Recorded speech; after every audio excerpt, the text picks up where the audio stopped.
Nous vous informons que cette vidéo a été sponsorisée par une célèbre enseigne d'e-commerce. Par respect pour vous, nous souhaitions vous en avertir. Vous pourrez juger par vous-même que ce test a été réalisé sans aucune contrainte et en toute impartialité. Sur ce, bon visionnage à tous!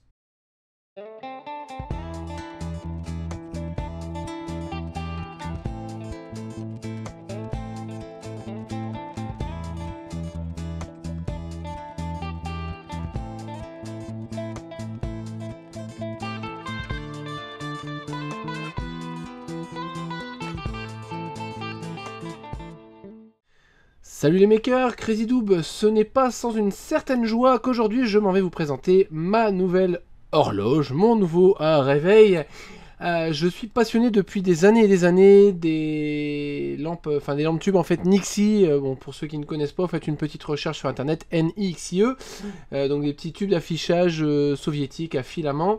Voilà aujourd'hui une version plus moderne de ces Nixie tubes via l'Elex-Tube de chez Elex Maker.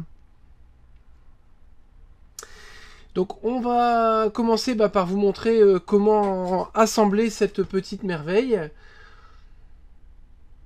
Donc on commence par déballer gentiment le carton. J'ai le palpitant à 100 000. Donc j'ai sorti un petit peu de matériel annexe. On peut s'en passer.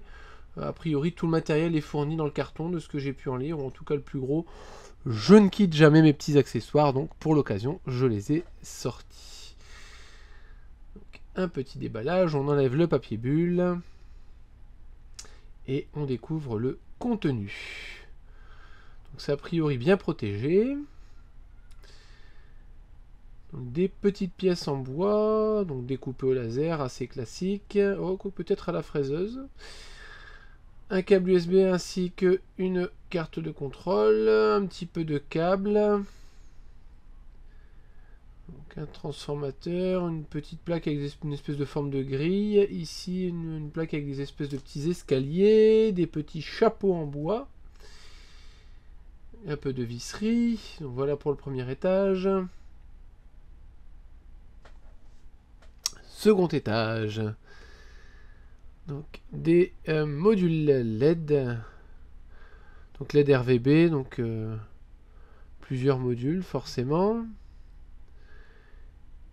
et des sets de plaques plexi gravées, donc découpées au laser et gravées au laser, donc avec des chiffres apparemment dessus. Voilà.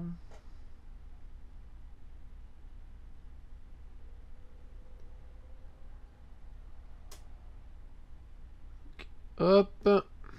Et en dessous, donc on a du tube alu, enfin du profilé alu plutôt en l'occurrence, donc deux profilés, hein, comme d'habitude, type Arcane du 2020, comme on retrouve sur toutes les imprimantes 3D et une grande partie des machines du type.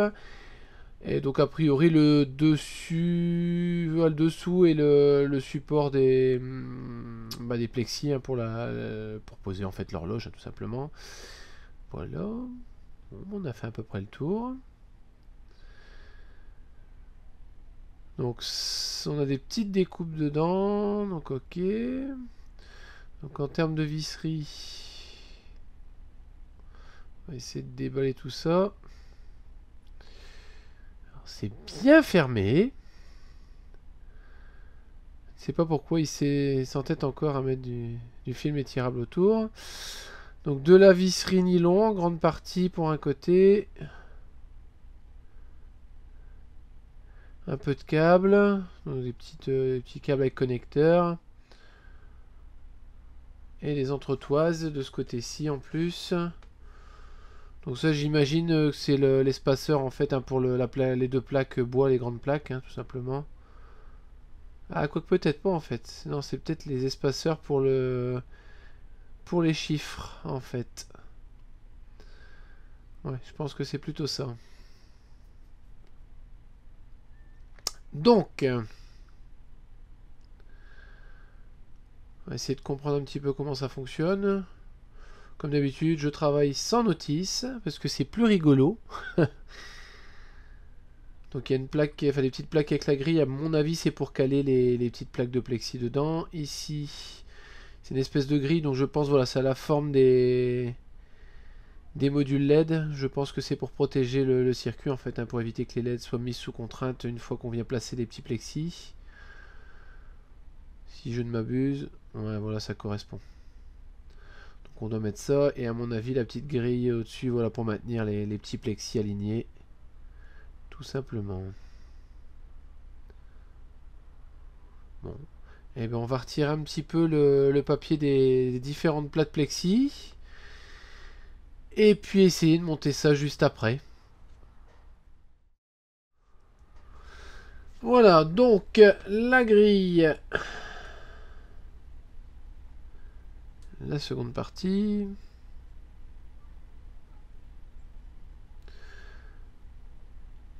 On vient placer une des vis nylon, donc les grandes vis nylon qu'on fait passer au travers, a priori. Et en fait, on va venir mettre également un petit joint torique, enfin une petite pièce, enfin un petit, ouais, comme un joint torique en fait, un noir, pour le bloquer en place. Alors, en fait, on met la vis, une pièce torique, et puis ça permet à l'ensemble de ne pas forcer du tout sur le module et sur les LED. On va mettre la grille au-dessus et on pourra mettre les différents éléments. Une fois que ça c'est fait, on pourra mettre également une autre toise.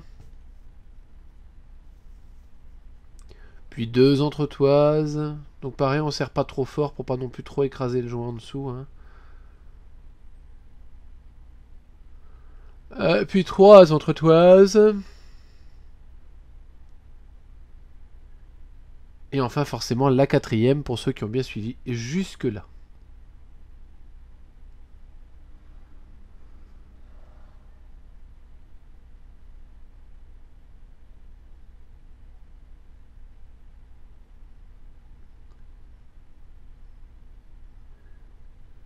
Voilà, cette fois-ci, promis, je dépiote et je reviens vers vous une fois que c'est terminé. Voilà, donc j'ai déjà assemblé un premier élément, hein, voilà, histoire de voir comment ça fonctionne. Donc en gros, on vient placer les petites parties en plexi dans les petites encoches qui vont sur les côtés. Et puis on rajoute la même pièce qu'on met en bas en fait, hein, pour caler tout simplement les plexis. Une fois que c'est fait, en fait, on peut venir mettre une vis au travers de tout. Alors le tout c'est d'être bien en face, bien évidemment.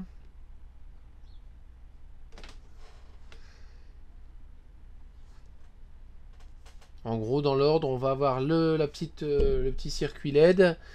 Dessus, on vient passer la petite grille avec les trous qui sont bien alignés au LED. Juste au-dessus, la petite grille avec les encoches. On vient mettre les éléments plexi. On remet une petite plaque à encoche en haut. Et puis on ferme avec le couvercle en bois et des vis nylon. Tout simplement.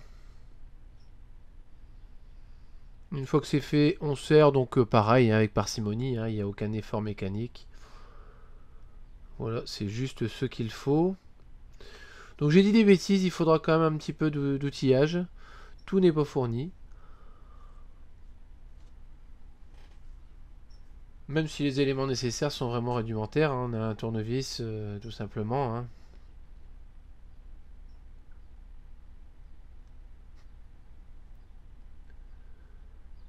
Voilà, donc on aura 4 vis à mettre en haut tout simplement.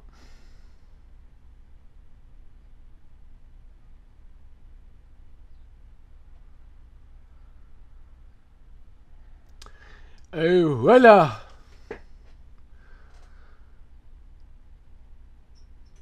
Voilà, donc une fois qu'on a assemblé un premier chiffre, si je veux dire, un premier set de chiffres en tout cas, on peut s'attaquer au suivant.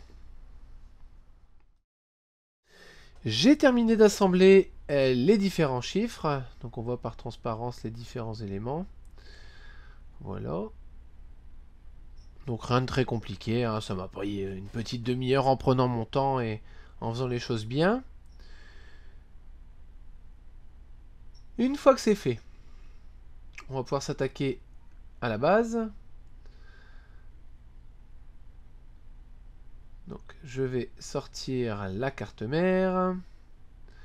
Donc il vient se placer tout simplement comme ça. Donc on fait bien attention de mettre l'USB vers l'extérieur. On va prendre 4 petites entretoises,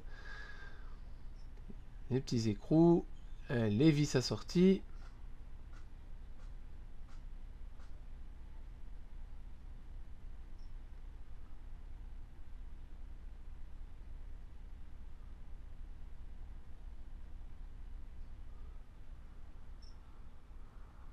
Oh, 4 vis.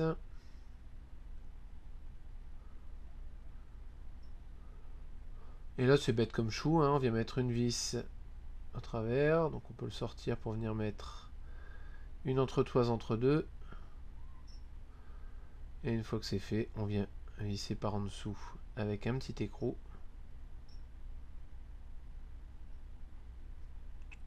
Toujours tout simplement. Ça doit faire une vingtaine de fois que je dis en fait et tout simplement.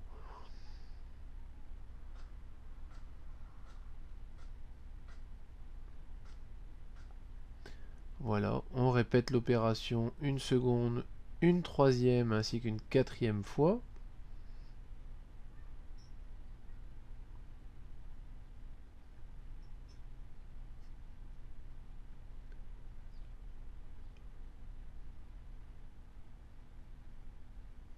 Alors après, sur le principe, ça peut même être un projet qui peut être reproduit chez vous, le tout étant d'avoir une coupeuse laser ou au besoin au Dremel, mais bon, ça peut être un petit peu long vu le nombre de chiffres à découper.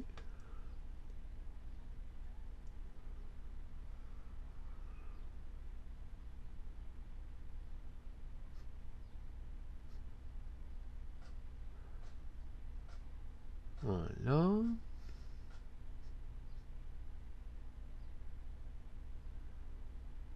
Plus qu'une.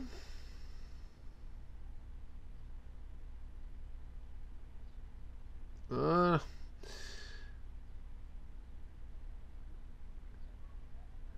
La petite dernière.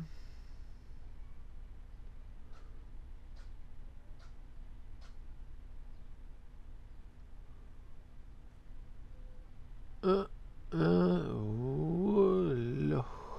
Hop.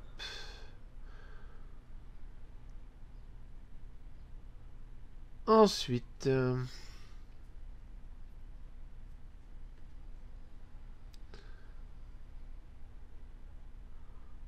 on va avoir un petit peu de connectique. Je vais regarder un petit peu en parallèle. Donc le petit module avec les boutons. Donc on va pouvoir mettre sur la petite plaque latérale, donc toujours avec deux petites rondelles en caoutchouc hein, pour l'éloigner suffisamment du bois. Toujours dans le but de ne pas tout casser. Hein.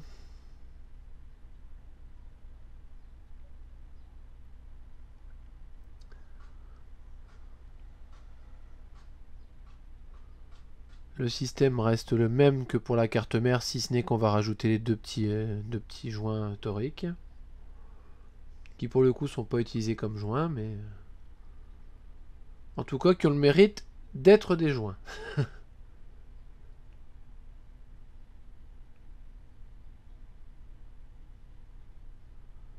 Voilà, on va pouvoir maintenant monter les boutons.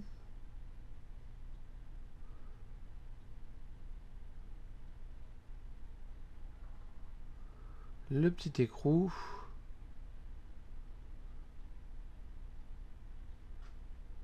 Et de 1.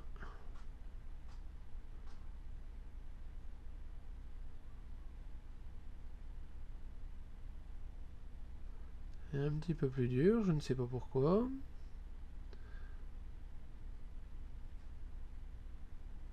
Voilà, on va y arriver. Hein.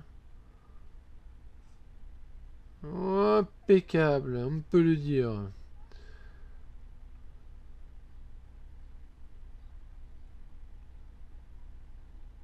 On peut resserrer légèrement, toujours sans forcer. On s'arrange aussi pour que les boutons soient bien alignés et dépassent de l'autre côté de la même manière. Voilà.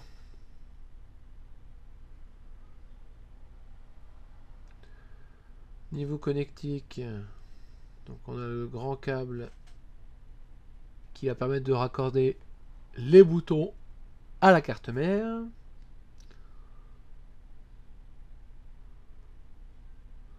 Donc tout est noté sur la carte de toute façon.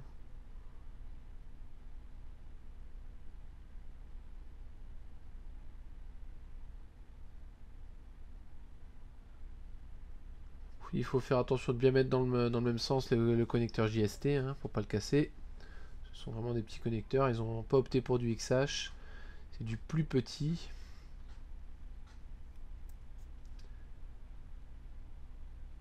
Voilà qui est pas mal. Ensuite, on va pouvoir installer le profilé.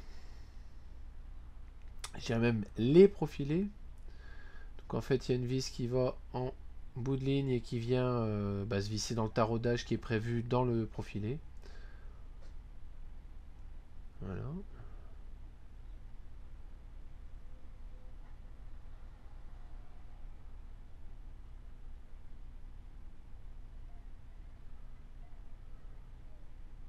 On en aura donc un deuxième de l'autre côté.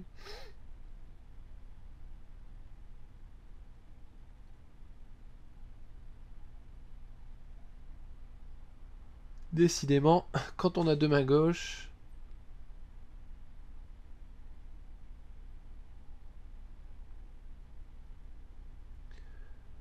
voilà. Du coup, je vais débrancher, ce sera plus pratique pour moi.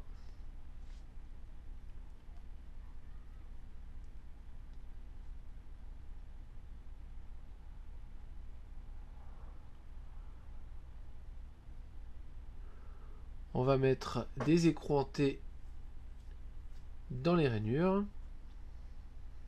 Des T-nuts.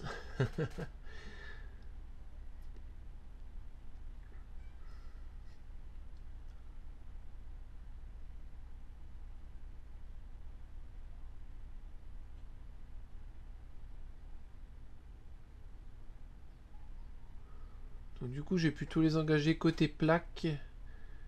Ils seront un petit peu plus chiants à rentrer dans le profilé. Mais au moins, j'aurais pas à les rechercher en fait en dessous du bois. Ce sera à mon avis quand même plus pratique. Donc je vais mettre les 4 tout de suite et je ferai glisser le tout. C'est pas forcément la meilleure méthode, mais c'est une méthode parmi d'autres. Une méthode, je voulais dire.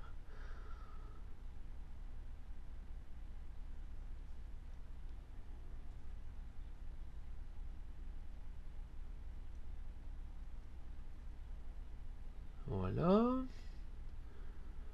En SU8, on peut faire rentrer nos écrous hantés dans les profilés. Donc il y a juste qu'à les tourner dans le bon sens et les faire glisser délicatement. Comme papa dans maman. Voilà.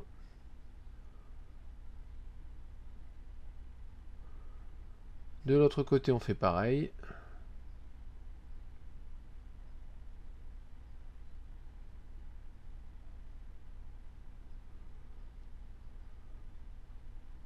Bon, c'est vraiment très simple à monter, hein. Il suffit vraiment de prendre son temps.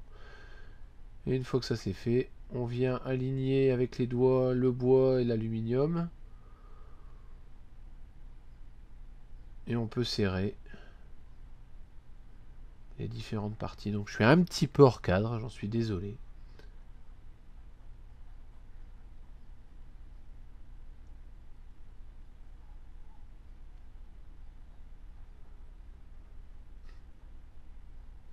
Voilà.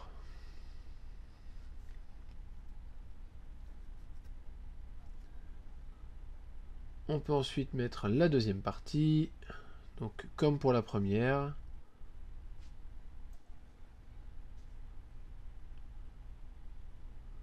Avec deux vis. On aligne bien les trous du bois avec les filetages dans les profilés.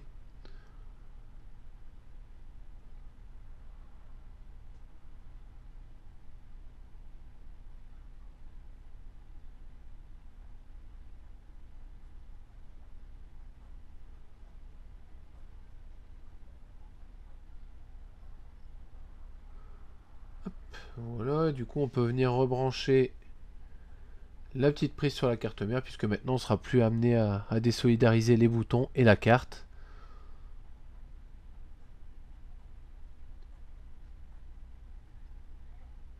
Voilà.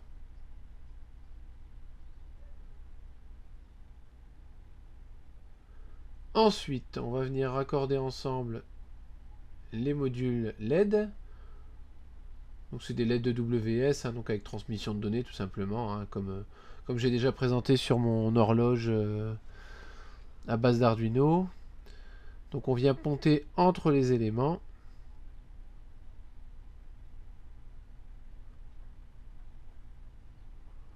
Bon, ça demande un tout petit peu de dextérité.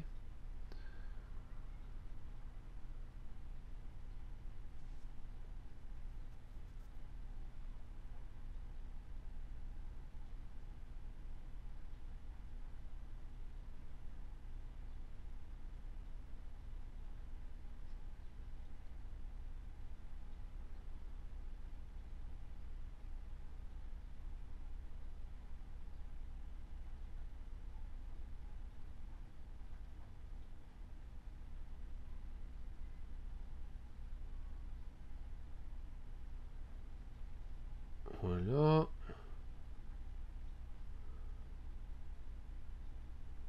Et un petit dernier pour la route. Voilà. Une fois que c'est fait, on peut raccorder le câble de données. Donc on fait attention, on le raccorde du côté le plus proche de la carte mère. Et on peut venir faire le raccordement sur la carte mère. Donc là pareil, ça demande un petit peu de souplesse. Là.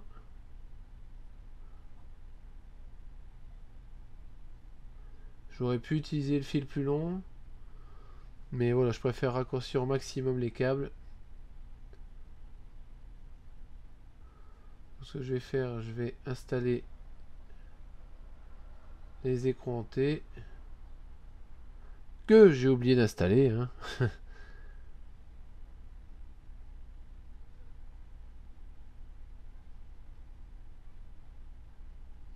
Donc j'utilise la même technique que tout à l'heure parce que finalement ça a fonctionné très bien.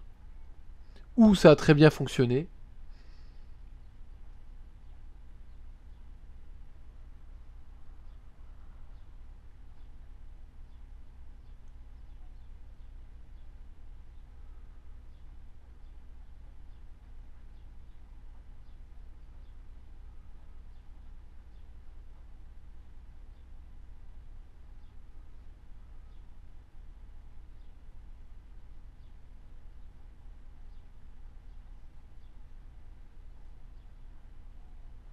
Voilà.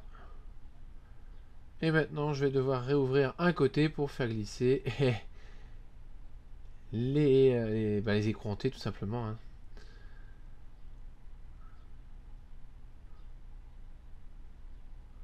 L'avantage c'est que ça ne représente que deux vis à enlever. C'est pas le bout du monde. Voilà. Donc comme tout à l'heure, on aligne les écrous.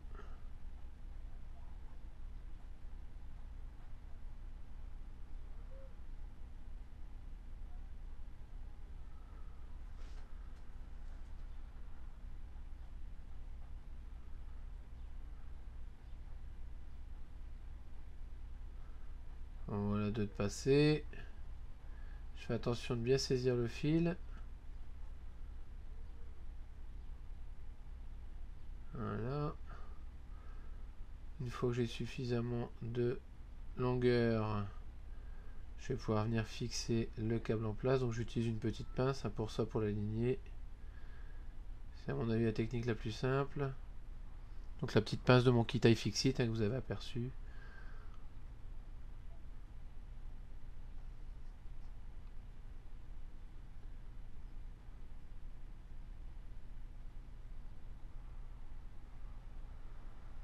Voilà.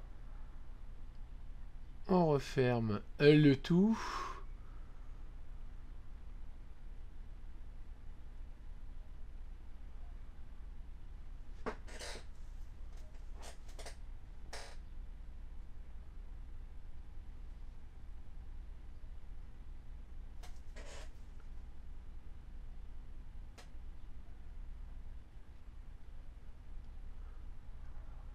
On vient visser également le dessus. Donc pareil, on fait attention de ne pas mettre de coups dans le bois. Hein. Ce serait dommage, une fois l'horloge finie, qu'elle soit abîmée.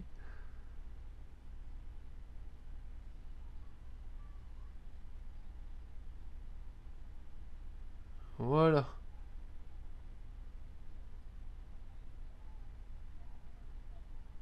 Et ben c'est assemblé. On vérifie qu'il n'y ait pas de soucis, pas de manque. Et on peut considérer que c'est terminé. On va pouvoir faire un petit test avec l'USB et le transformateur. Donc la prise USB est là.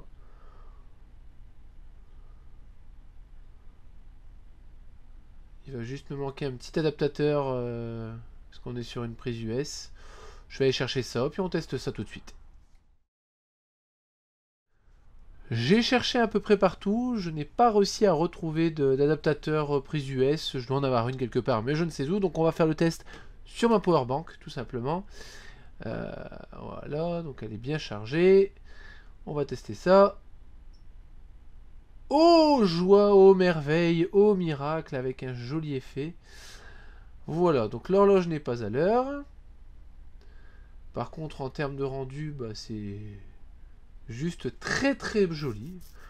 On n'a forcément pas le rendu exact d'un Nixitube soviétique. Forcément, c'est pas le même prix, c'est pas le même produit. Mais le rendu est quand même vraiment extra. Petit tour sur le wiki de l'Elextube, donc sur le site elexmaker.com, vous avez l'adresse qui est juste ici, donc le wiki.elexmaker.com. Donc en fait on va avoir ici un petit logiciel qui va nous permettre de paramétrer l'horloge, donc régler l'heure, changer la couleur des LED séparément, etc., donner des petits effets. Donc on va venir télécharger le petit logiciel qui est ici. On va l'extraire du coup, hein. On va pouvoir lancer le logiciel Elextube. Voilà. Donc là, moi, c'est déjà installé. Si ce n'est pas le cas, vous pouvez faire ici un petit install driver. En fait, ça va lancer la petite application. Donc les USB to UART, normalement, ça fonctionne. Voilà, donc une fois que c'est installé, donc là, je vais annuler. Donc on peut faire un refresh port si on ne le trouve pas. Et on va retrouver du coup ici notre horloge qui est ici. Donc on va faire un connect port. Et du coup, on va pouvoir jouer voilà, avec des petits effets de couleurs. Donc là, c'est un petit peu plus compliqué pour vous montrer en parallèle. Mais bon, de toute façon, voilà, ça vous permet de régler séparément les couleurs des LED. Donc voilà, vous pouvez cliquer directement dessus, par exemple, et choisir une lettre d'une couleur particulière. Faire un effet arc-en-ciel, enfin voilà, il y a plein de possibilités. Possibilité également de paramétrer ici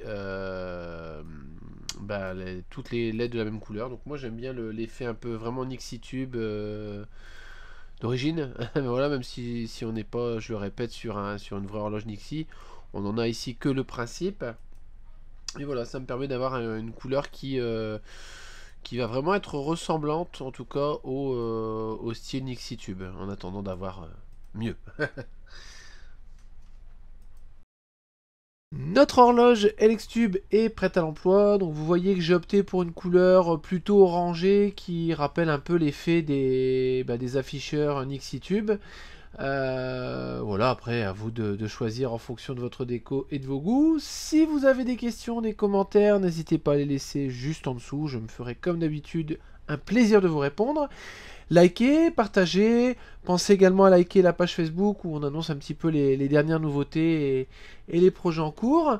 Parlez de nous autour de vous, et je vous dis à bientôt pour de nouvelles vidéos.